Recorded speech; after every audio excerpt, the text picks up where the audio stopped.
Hello everyone, आ गए आपके प्रणव भैया आज एक और कहानी लेकर। आज की कहानी है सर 1 जुलाई लिखा है पीछे। ये क्या है सर, 1 जुलाई की क्या कहानी है? तो आज हम देखेंगे कि जो हमारी 1 जुलाई जो आप लोगों को पता है कि सीए डे भी है, तो इसके पीछे की क्या हिस्ट्री है, क्या कहानी है, आज प्रणव भैया आपको वो बताएंगे। आज के ही दिन 1949 में आपका जो पुराना वाला कॉलोनियल एरा का सर्टिफिकेशन रूल्स चल रहा था उसको हटाकर इंडिया ने अपना खुद का चार्टर्ड अकाउंटेंट एक्ट लेके आया 1949 में। हमारा जो कॉन्स्टिट्यूशन है वो तो 1950 में आया था, 26 जनवरी 50 में आया, उसके पहले सर सीए एक्ट आ गया। यस, यही तो इसकी बात है कि जो कॉन्स्टिट्यूशन मेकर्स थे उनको पता था कि जो सीए का रोल होने वाला है एक इंडिपेंडेंट इंडिया में वो इतना इम्पॉर्टेंट है कि हमने सीए एक्ट को पहले इन्फोर्स किया 1949 1 जुलाई को, एंड इसलिए ये डे को हम सेलिब्रेट करते हैं एज अ सीए डे।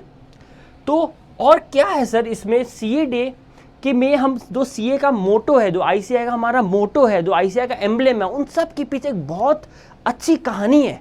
क्योंकि जो आईसीआई का मोटो है वो श्री अरबिंदो के द्वारा हमारे उपनिषद से लिया हुआ है। ये ऐसा वैसा कोई टैगलाइन नहीं है किसी का बोला हुआ, बट ये उपनिषद का दिया हुआ एक सेंटेंस है जो कहता है य एस सुप्तेषु जागृति। सो इसका मीनिंग है एक ऐसा इंसान जो एक सोते हुए इंसान के अंदर भी जाग रहा है, मतलब जो इनर कॉन्शियसनेस है, जो हमेशा विजिलेंट है, जो हमेशा जाग रही है, वो वाला पोजीशन एक सीए का आईसीआई का मोटो बनाए। तो यह इस सुप्तेषु जागृति, तो that is the motto of ICI and that is the motto of each and every chartered accountant. इसके साथ हमारा एम्ब्लेम, आपने देखा ना एम्ब्लेम, हमारे सारे बुक्स में रहते हैं एम्ब्लेम में सर हमारा गरुड़ जी का फोटो है यहाँ पर। Why Garuda, why we chose this particular as an emblem? Because of this 3 qualities, vigilance, sharp sightedness and ever alert conscience. एक ऐसा इंसान, सीए एक ऐसा इंसान है जो हर टाइम विजिलेंट है, ना कि सिर्फ अपने जॉब करते वक्त जब वो 8 घंटे जॉब कर रहा है, जब ऑडिट कर रहा है, but he is vigilant as a person, he is always vigilant, he has a sharp sightedness and he is ever alert. तो ये हमारी कहानी है कि हम आईसीआई जो हमारा मोटो है, और ये जो एम्ब्लेम के नीचे लिखा हुआ ना, ये देखो, यह ऐसा सुप्तेषु जागृति वो लिखा हुआ है, तो ये हमारा एम्ब्लेम का पार्ट है जो एक उपनिषद से लिया हुआ एक श्लोक है। और सर 1 जुलाई को दिन और बहुत सारे ब्यूटीफुल कोइंसिडेंसेस सब है। एक तो हमारा सीए एक्ट तो आया ही था, बट 1 जुलाई को हम डॉक्टर्स डे के रूप में भी सेलिब्रेट करते हैं। एंड कितना अच्छा कोइंसिडेंस देखो, एक डॉक्टर क्या होता है?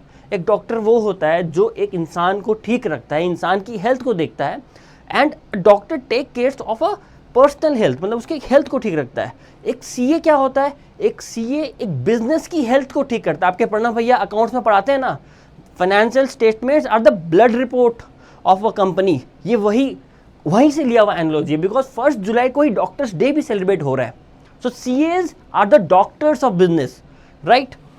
एक और कोइंसिडेंस है सर, 1 जुलाई को 2017 में जीएसटी आया था। इतना पुराना सेल्स टैक्स एक्ट जो चल रहा था उन सबको हटा के जीएसटी आया था, वो भी 1 जुलाई को ही हुआ था। एक देश का पूरा, जो कि एक छोटे से बिजनेसमैन, एक छोटा सा जिसका 10 लाख का रेवेन्यू होगा, उससे लेकर जो एक बड़ी सी कंपनी 9 लाख करोड़ की कंपनी को इम्पैक्ट कर दे, ये वो वाला एक्ट था जो हर एक को इम्पैक्ट कर रहा था। आपके पास वाले जूते की दुकान, हर एक दुकान को इम्पैक्ट कर रहा था। वो हुआ था 1 जुलाई 2017 को। इतना इंपॉर्टेंट डेट है सर ये, इतनी सारी चीज़ें हुई थी। यस, इतनी सारी चीज़ें हुई थी, और एक और चीज़ हुई थी। आपके प्रणव भैया जब दे रहे थे सीए फाइनल्स, तब 1 जुलाई 2017 को ही नया सिलेबस आया था, एंड उसमें आईसीएआई ने इंड एएस को अपने सिलेबस का पार्ट बनाया था, अकाउंट्स के ही सिलेबस का पार्ट बनाया था।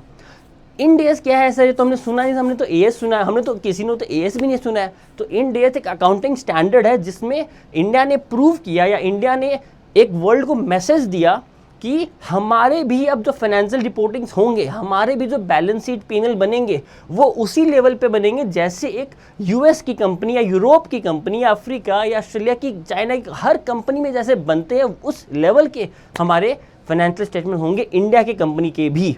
तो Ind AS was introduced on, and ये नया सिलेबस भी 1 जुलाई को ही आया था। तो इतनी सारी चीज़ें, ये एक मार्क था जहाँ पर एक ICI जो हमेशा से सेकेंड लार्जेस्ट बॉडी था, 2024 तक वो सेकेंड लार्जेस्ट बॉडी था, और अब अभी के टाइम पे this is the world's largest accounting body. समझ रहे हो, वर्ल्ड्स लार्जेस्ट। पहले कौन था? पहले US था, बट अब US नहीं है, अब इंडिया है। So India is the number 1 first, ठीक है। यानी कैसे होता है, बेसिकली नंबर ऑफ प्रोफेशनल्स, तो फाइनेंस प्रोफेशनल्स इंडिया के अंडर है, रजिस्टर्ड मेंबर्स जो है उसके काउंट के बेसिस पे होता है, and that is how ICI is the world's largest accounting body. So we all should be proud of being a member और pursuing a course, एक ऐसा कोर्स हम कर रहे हैं जो कि इतना बड़ा, हम वर्ल्ड के लार्जेस्ट बॉडी का एक मेंबर होने जा रहे हैं। तो उसी एंथू के साथ इसलिए हम पढ़ाई करते हैं, आपकी टीचर तो पढ़ाते हैं।